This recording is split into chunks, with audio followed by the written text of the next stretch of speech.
Sejam bem-vindos ao primeiro Pod Talk, um novo podcast onde vou conversar com amigos, famosos, pessoas de várias áreas, e o meu primeiro convidado é, lá está, famoso, e meu amigo Pedro Crespinho. Famoso que é ver, não é? Que isto aqui é como os dias, depende dos dias. Exato. Muito obrigado por aceitar o convite. Obrigado pelo convite. Se eu soubesse que vinhas assim, tinha vindo mais despido. Não, mas o teu casaco também... É bonito, não é? Já tinha dito isso uma vez, que gostava muito deste casaco. Olha, o Dia do Pai celebra-se esta semana, é inevitavelmente o assunto da semana. Eu começo por te perguntar se algum dia sonhaste em ser pai ou se ainda ambicionas ser. Olha, na realidade também isso depende das fases da vida. Porque eu também tenho uma questão que eu sou muito racional e sou muito organizado e consigo-me distanciar das emoções, não é, e dos sonhos, e ver o que é que realmente é fazível. E se eu já tive realmente a ideia de ser pai e também inspirado aqui pelos meus irmãos, também tenho os meus pés no chão e perceber que com a vida que eu levo e com a minha realidade não seria justo ter uma criança... Mas por causa da questão de não teres propriamente disponibilidade para acompanhar o crescimento de uma criança? Por todas as questões, olha, questões práticas, questões económicas, questões de estabilidade, questões logísticas, de organização. Na realidade, o facto de eu basicamente viver sozinho, ter uma estrutura sem uma rede de segurança muito próxima nesse sentido, e também de acordo com os meus horários, com os projetos que eu sou um prestador de serviços, portanto, raramente um dia é igual ao outro, e nesse sentido acho que uma criança merece estrutura, solidez, estabilidade, não é? Amor não iria faltar, não é essa a questão que eu coloco em cima da mesa. Mas a verdade é que eu não posso ser egoísta ao ponto de pensar que uma criança não pode ser só quando eu tenho tempo. Claro. Mas tirando isso, era algo que gostavas? Se não fosse assim. E gostavas mais de ser pai de uma menina ou de um menino? Olha, na verdade com os meus sobrinhos eu consigo perceber o melhor dos dois mundos, não é? E também consigo perceber o porquê é que o meu irmão desejava um casal, não é? Porque realmente consegue ter ali dois universos que são muito complementares. Portanto, é como diziam os antigos, desde que viesse com saúde. Exato. Eu sou pai, tenho 2 filhos e é sempre isso também que eu agradeço, é o facto principalmente de terem vindo com saúde. Uma menina e um menino, também tenho o melhor dos dois mundos. Que tipo de pai é que tu serias? Imagina que definitivamente eras pai, que tipo de pai é que serias? Olha, eu na realidade, o ser pai tem muito a ver com a pessoa que tu és, não é? Com a tua identidade e portanto não andava muito longe da pessoa que eu sou. Eu considero-me uma pessoa dinâmica, proativa, divertida, mas também séria, com os pés no chão, muito pouco iludida e zero deslumbrada. Portanto, eu ia ver logo a questão logística. As fraldas, o cocó, a comida, os horários, o não dormir. Portanto, eu depressa passo pelo mundo encantado a correr e chego realmente ao real.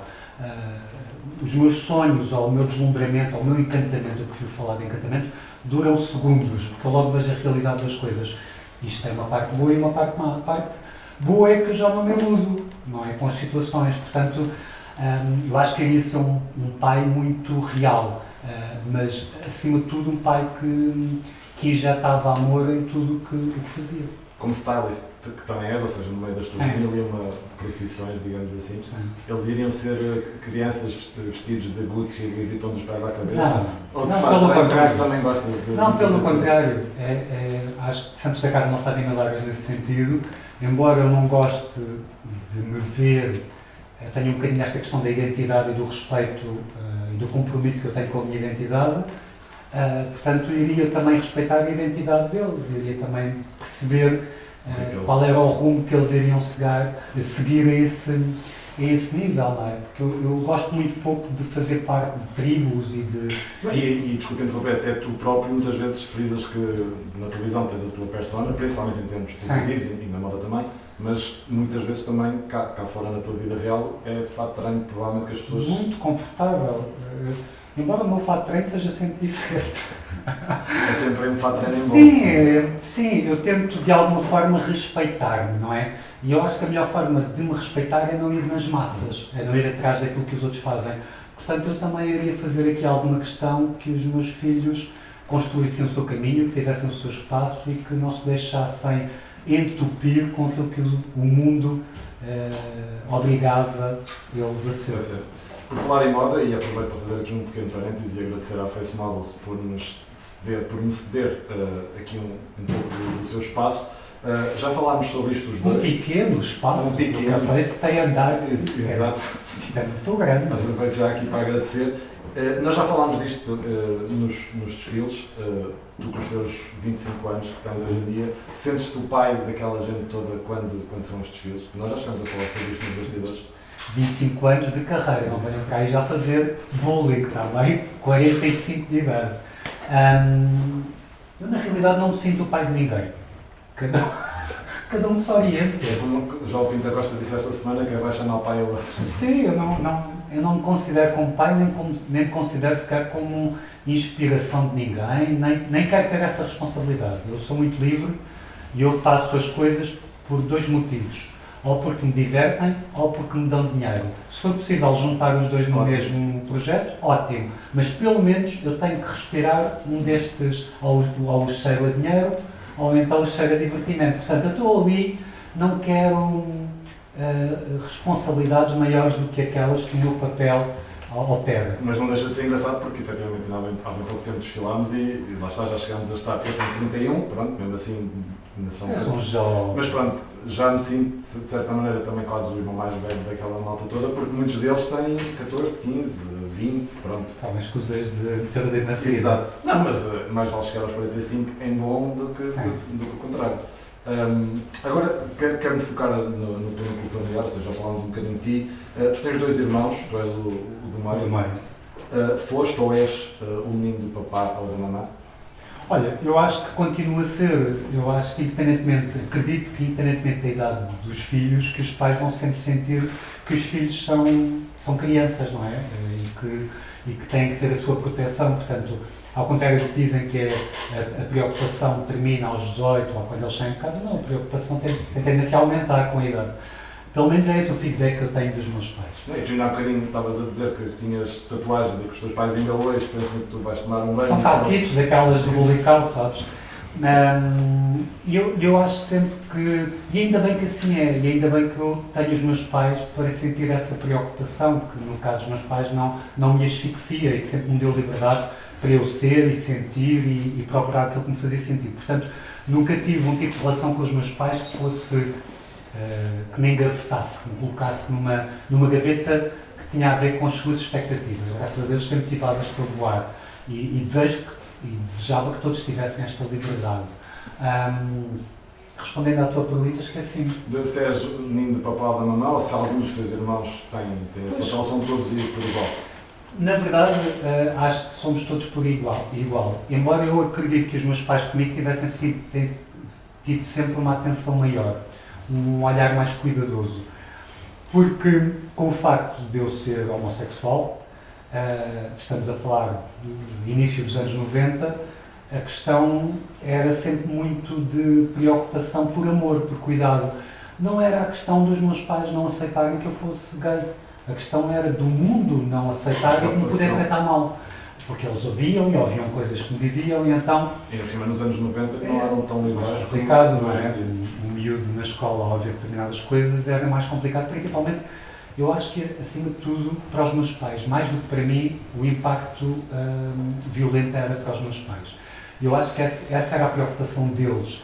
Portanto, até hoje, essa preocupação está sempre na matriz da nossa relação. Consciente ou inconscientemente. Os teus irmãos estão cá em Portugal ou estão no estrangeiro? O meu irmão João está há mais de 12 anos em Espanha. Okay. Portanto, ele formou-se em Educação Física e mora em Valência e tem uma estrutura de ginásio em Valência. Okay. E tem a vida dele lá.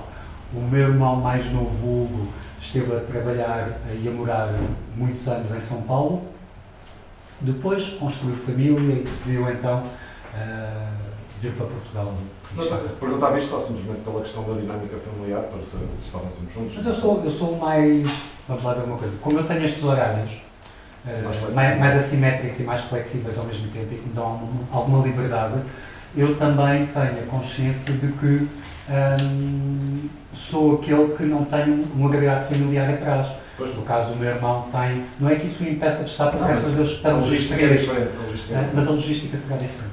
És mais ligado ao teu pai ou à tua mãe? Olha, eu lembro-me de que quando eu era criança sentia-me mais ligado à minha mãe, até porque o meu pai, as dinâmicas de conteúdos eram muito ligados ao desporto, ao futebol, a esse tipo de linguagem que não era propriamente a minha. Eu era mais de telenovela, de revistas, de ver moda e desfiles, coisa que partilhava com a minha mãe. Portanto, todas as referências da minha mãe acabavam por ser, e ainda hoje acabam por ser, influências para mim, na minha vida e profissionalmente falando. Então eu comecei por estar mais ligado à minha mãe. Com o avançar dos anos, acabei por criar também aqui ligações e interesses comuns com o meu pai. Portanto, neste patamar e aos 45 anos de idade, estão taco a taco. Eles costumam acompanhar os teus trabalhos? Por exemplo, agora no Big Brother fazem questão de ver quanto estás no extra? Não. Não, na realidade não. Vem de vez em quando, se calhar? Não. Não mesmo? Não, vão sabendo mais ou menos as coisas que eu vou fazendo, que eu vou dizendo que vou começando um projeto, sabem mais ou menos quando o projeto acaba. Mas atenção, os meus pais ligam bola à televisão, não são pessoas de televisão, são capazes de estar ligados a uma série, a uma Netflix, a um canal Hollywood, a esses canais, de mais focados na ficção, do que propriamente a nível de entretenimento. E, apesar de não verem, de certeza absoluta que já ouviram a alcunha do Rei da Bobagem. Já, até porque durante esta minha caminhada, eu não chamo de carreira, porque acho que carreira parece que tenho, não sei, parece que, ou sou mais velha, parece que tenho mais, não sei. Eu quando ouço algumas pessoas falar de carreira, olho para o caminho delas e acho que é tão incomparável, não é? Estamos aqui na frente, por exemplo, a Fátima, não é? Eu falar da carreira dela e estás a perceber? Então eu dizer que é uma carreira, parece que estou a pôr mendigos de pés, então eu prefiro falar de caminhada, não é? E nesta caminhada eu também fui lançando as minhas coleções de cápsula e fazendo as minhas experiências, não é? Lancei uma coleção de calçado, que era do Rei da Bobagem, lancei também uma coleção, sim, na altura do primeiro feito uma marca portuguesa, e depois também lancei uma linha de merchandising, de agendas e canecas da Bobagem. E isso os meus pais agradecem, porque têm canecas em casa e têm agendas e isso, pronto, agradecem. Agora, de resto, televisão, mesmo a moda, foi sempre uma coisa que a minha mãe esteve muito mais atenta. A minha mãe gostava de assistir aos desfiles, via-me nas revistas, gostava e alimentava. Agora, a televisão não é propriamente uma paixão para os meus pais. Arrependes-te de alguma coisa que tenha acontecido e que, efetivamente, de alguma maneira os envolva? Por exemplo, esta questão toda, como nós também já falámos várias vezes, o teu regresso ao Big Brother deu-se devido a uma pausa que tu fizeste desde as edições anteriores, do início de 2020.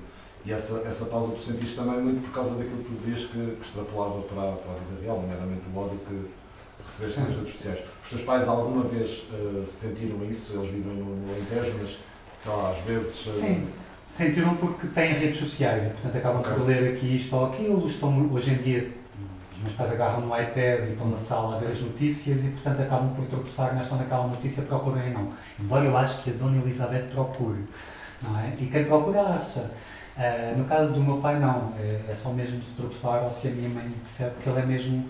O meu pai vive na bolha dele, não é? Está agarrado aos livros dele, e está agarrado à realidade dele e aos filmes dele e não... Os teus pais têm que idade? O meu pai tem 78 e a minha mãe 76. Mas sentes que isso de alguma maneira, principalmente mais a tua mãe, fica fragilizada quando vê...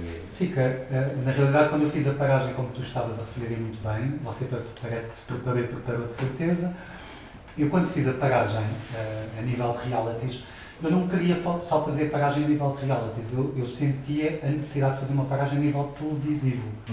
Portanto, o que aconteceu posteriormente, que foi eu comentar durante um ano e pouco na Passadeira Vermelha, aconteceu por acaso. Eu não procurei que acontecesse e realmente quando surgiu o convite, e eu sou muito grato por todos os convites que me fazem, porque acho que são votos de confiança acima de tudo, na matriz de um convite existe o voto de confiança que nos é dado.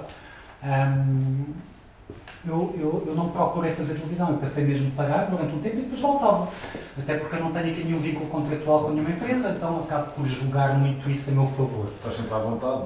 A meu favor no sentido em que há muitas pessoas que acham o ser prestador de serviços só acarreta desvantagens, e eu sei quais são, não é? Mas também eu prefiro ver o lado bom que é a liberdade, podermos escolher aquilo que nos nutre e aquilo que nos faz sentido. Mas quando eu resolvi fazer essa paragem, eu percebi que também eu já estava, porque o reality show é um jogo, um projeto que transborda cá para fora, não é? E que envolve toda a gente. Envolve toda a gente. Eu quando comento um reality show, a minha família vai atrás, não é? Porque no sentido em que as pessoas quando vão dizer coisas menos bonitas sobre mim nas redes, também falam sobre a minha família, mesmo que não a conheço. Claro. O mesmo eu sinto e leio que acontece com os concorrentes, o que é bastante injusto, Sim. porque quem está lá dentro não são as famílias. Agora, esta paragem que eu fiz foi uma paragem estratégica que teve a ver com o meu bem-estar e com o dos meus.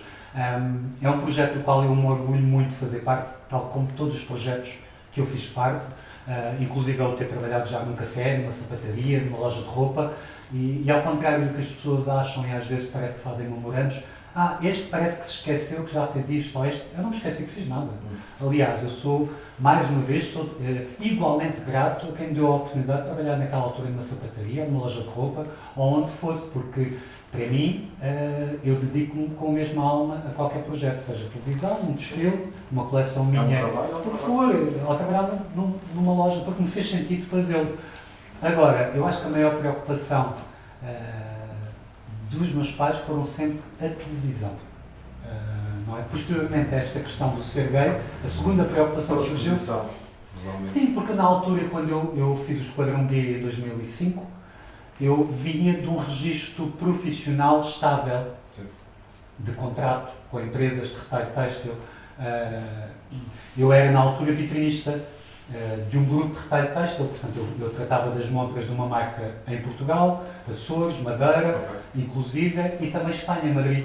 Então eu tinha uma vida relativamente estável a todos os níveis e de repente eu troquei essa estabilidade a todos os níveis pela instabilidade televisiva, não é? E pela assimetria televisiva. E nós sabemos que a televisão não tem a ver só com as escolhas, não tem a ver só com o teu mérito, não tem a ver só com a tua formação, não tem a ver só com o teu profissionalismo. As escolhas têm curvas e contracurvas que tu muitas das vezes nem entendes. Sim, e pronto, e essa falta de estabilidade preocupou os meus pais nessa altura. Mas, voltando só à questão, então sentes que provavelmente terá sido isso das poucas coisas que aconteceu, que se calhar, se tivesse ao teu alcance, terias feito de outra maneira, nomeadamente o facto da tua mãe, por exemplo, estar a ver comentários e ficar triste de certa maneira, magoá-la, se isso dependesse de ti, era algo que poderias dar.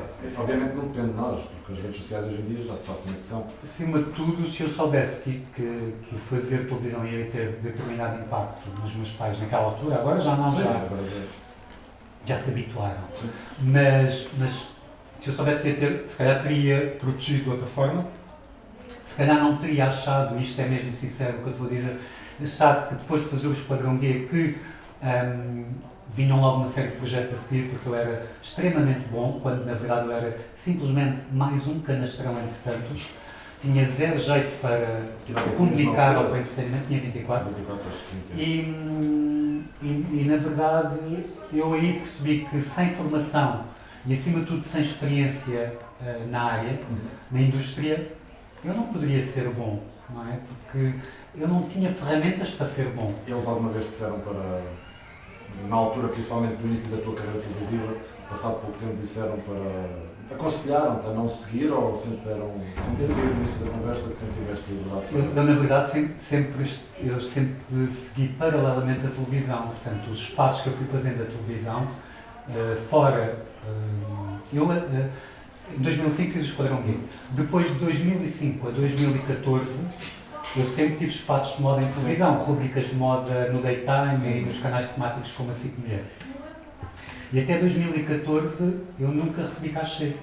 Eu sempre tive esses espaços e sempre fui à televisão como convidado, falar de moda e dessas dinâmicas e temáticas, por assim ser, sem cachê. Mas para mim aquilo que eu recebia de ir à televisão era superior a qualquer caixa que me pudessem pagar, porque era uma escola que eu não tinha de outra maneira, não tinha possibilidade de ter de outra maneira.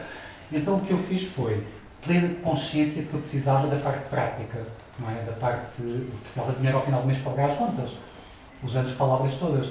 Então eu continuei a trabalhar em lojas, continuei a trabalhar no retalho têxtil e continuei a trabalhar com marcas. E, paralelamente, então continuava a alimentar o meu sonho. Tinhas o teu pé de meia, que ganha sempre a tua estabilidade. Sim, e de alguma forma também me permitia investir num sonho, não é? E então acho que aí também lhes trouxe alguma calma aos meus pais. Sempre, desde o início da nossa conversa, que percebo que sim, esta pergunta acaba por ser um bocado óbvia, que é, sempre lhe disseste que contaste tudo ou algo que ainda falta contar? Não conto tudo.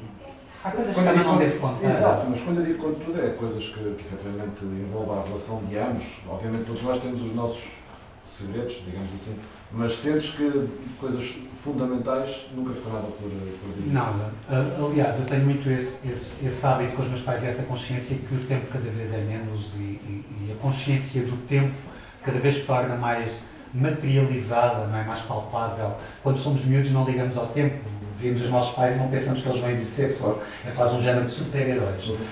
Vão superar tudo e são capazes de nos defender diante de tudo e de todos, não é?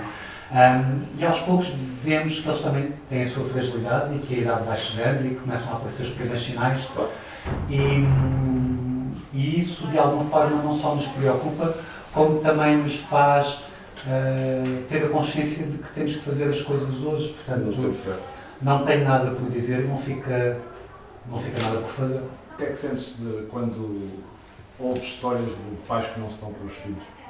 Olha, eu fico triste porque é uma relação incomparável e é uma relação que não se repete, não é? No sentido em que cada amor é único e logo não existe matemática na equação.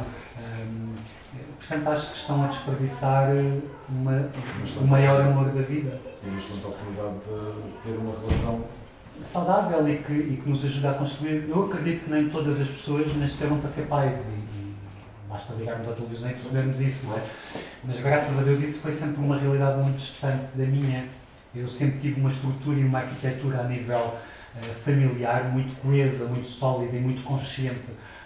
Portanto, graças a Deus que eu fui abençoado com a família que tenho, com os pais que tenho.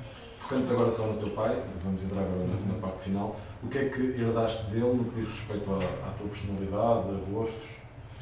Olha, na verdade, eu cada vez me pareço mais com o meu pai, até nas questões de saúde, pelo que vou saber. Colesterol elevado, por aí dentro. Mas eu acho que o meu pai é incomparável no sentido em que ainda ontem eu estava a fazer um vídeo sobre o Dia do Pai e estava exatamente a dizer isso, que é, o meu pai não tem comparação. O meu pai parece que é um homem que eu nunca vi. É um homem gentil, educado, é um homem, não é porque não existam mais pessoas educadas, existem gentis, mas deve ser uma das melhores pessoas que eu já conheci. O meu pai não fala sobre os outros, não tem uma observação que tenha uma tónica de ódio, de raiva, que de alguma forma seja para destruir o outro. E para além disso tudo, eu costumo dizer que se eu for 1% do homem que o meu pai é, eu já vou ficar satisfeitíssimo, porque eu acho que nunca vou conseguir ser o homem que o meu pai é, porque realmente é uma inspiração enquanto ser humano, não é? E falo disto mais em relação ao meu pai, porque a minha mãe serve mais em pouca água, é mais explosiva, é mais expansiva, não é? Eu costumo dizer que a minha mãe é a relações públicas da família, não é a comunicativa da família, comunicadora. E o meu pai é mais discreto, mais low profile, faz parte da construção dos bastidores, não tem nenhuma necessidade de câmaras, nem de ação, nem de aparecer, mas no entanto é a força vital da nossa estrutura. O que é que gostas mais de fazer com ele? Olha, das risadas, o meu pai está vivo, graças a Deus, e cá esteja há muitos anos, mas eu quando falo do meu pai já tenho saudades das risadas dele. E tu também perdeste o teu pai, tu sabes o que é isto, não é? Existem traços nos nossos pais do dia-a-dia, de rotinas, surgem. Sim. Não é? Às vezes não é um todo, vem assim tipo num género de retalhos. E eu já tenho saudades do meu pai e o meu pai está vivo. Portanto, não consigo imaginar como é que será se ele cá não estiver. Mas Pensas acima muito de nisso? tudo, Pensas muito nisso? eu penso muito nisso todos os dias.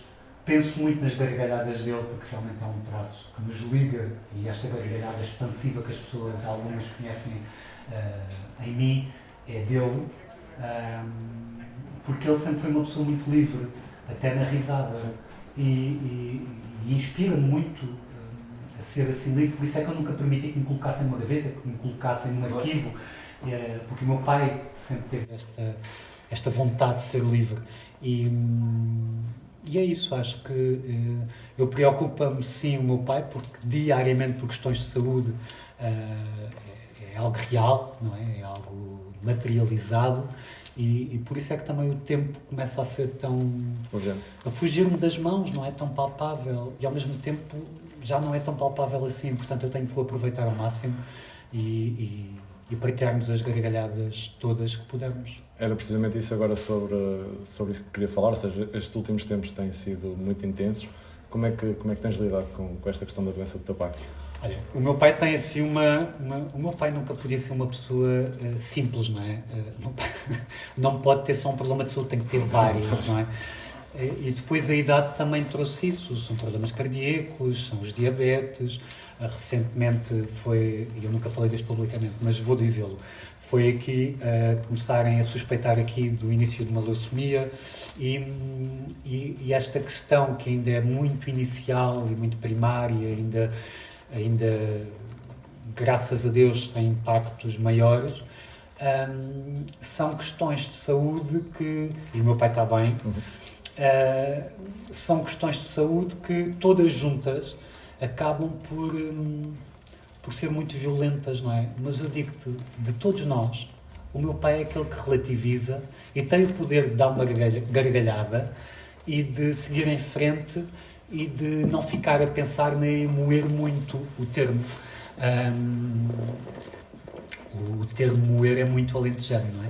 E ele não moe muito o tema, não é? Não fica ali muito à volta do tema.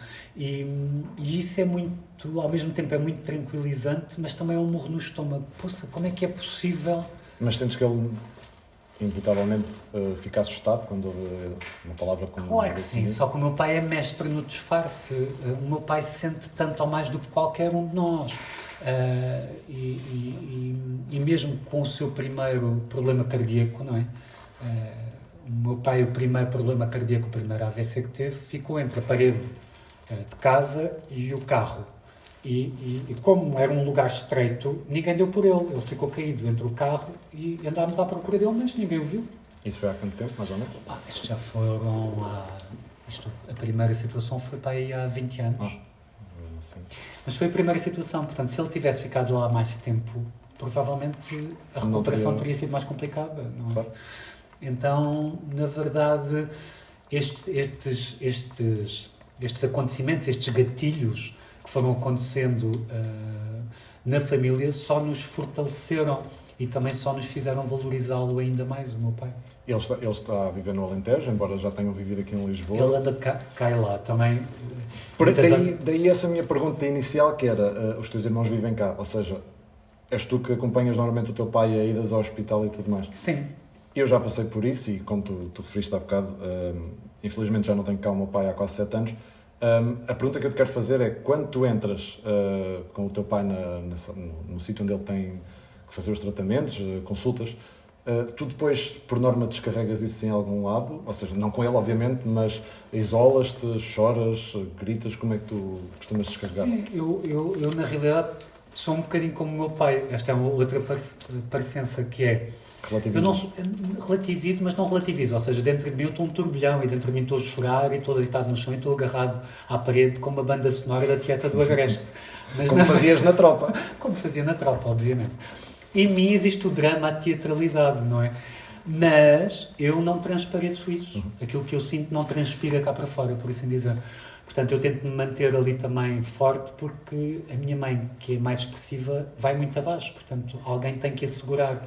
E E, portanto, é um processo complicado. Aliás, este último ano e meio tem sido muito complicado porque, ao mesmo tempo, foi o meu gato que teve também... o meu gato tinha um tumor no estômago, não é? E foi também um processo de tratamento que... era como se eu tivesse... Constantemente a viver a mesma situação, sim, porque era o teu pai, o teu gato. Sim, era clínica, era médico, era deixar o meu gato para fazer as quimios de manhã, à tarde ia com o meu pai e com a minha mãe fazer os exames e as situações do meu pai. E, na realidade, no meio disto estava eu, não é?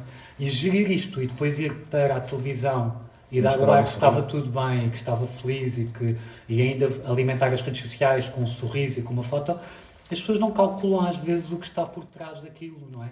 E às vezes as pessoas, eu acho que algumas delas nem sequer valorizam aquilo que nós partilhamos, porque eu faço questão de partilhar só o meu melhor. Sim. Porque eu acho que ela já tem tantos problemas que eu não vale a pena partilhar o lado menos bom para encher a mochila delas, que já vem cheia de problemas, não é? Basta ligarmos a televisão e já o mundo está cheio de problemas, porque é que eu vou ser mais um problema? E então existe muito esta consciência em mim, que não tem só a ver com a minha família, mas com quem me rodeia, daquilo que eu projeto nos outros, que seja sempre o meu melhor e que seja essa a pegada que eu deixo. O que não quer dizer que eu também não sofro e que eu não sinta e que não esteja num momento menos bom, mas eu tento proteger quem está à minha volta. És uma pessoa de fé? Sou. E cada vez mais sou de fé. Eu também, lá está, mais uma vez, desvalorizava de certa maneira tudo isso e, efetivamente, quando o azar nos bate à porta, parece que há uma mudança, efetivamente, na nossa cabeça. O que é que tu ainda gostarias de fazer com o teu pai? E não estou a dizer isto no sentido de que vai acontecer alguma coisa, como tu dizes, esperas que ele, e eu também, vivo ainda muitos anos. Mas olha, vai sempre acontecer qualquer coisa. Seja daqui a muitos anos, daqui a poucos anos, eu vou acabar por ficar sem o meu pai. Esta é uma consciência que existe, não é? E que existe ainda mais quando existem doenças em cima da mesa, não é? Nas conversas, nas questões, na medicação diária, nas idas ao hospital. É uma realidade. Claro. E é uma realidade que, por mais que tu vejas acontecer à tua frente, tu nunca estás preparado. Ninguém nos prepara. Ninguém nos prepara. Portanto, as pessoas dizem assim, mas a pessoa já tinha que idade. Como se isso fosse amenizar o impacto, porque o que tu estás a chorar é o amor, e o amor não tem idade, não tem forma. Então, na realidade, aquilo que me liga ao meu pai e aquilo que eu sinto é o amor, e é por isso que eu alimento, e é por isso que eu vivo, e é por isso que eu continuo, e também é por isso que eu um dia vou sofrer, é por esse amor. E isso não tem a ver com idade, não tem a ver com o papel do meu pai na minha vida, tem a ver com o laço que nós temos. Descreve numa palavra. Olha, o meu pai é bondade. O meu pai é bondade. E quando se fala de bondade, hoje em dia parece que é uma coisa meio plástica. Infelizmente, as pessoas parecem que veem a bondade como uma coisa forçada, plástica, construída, não é?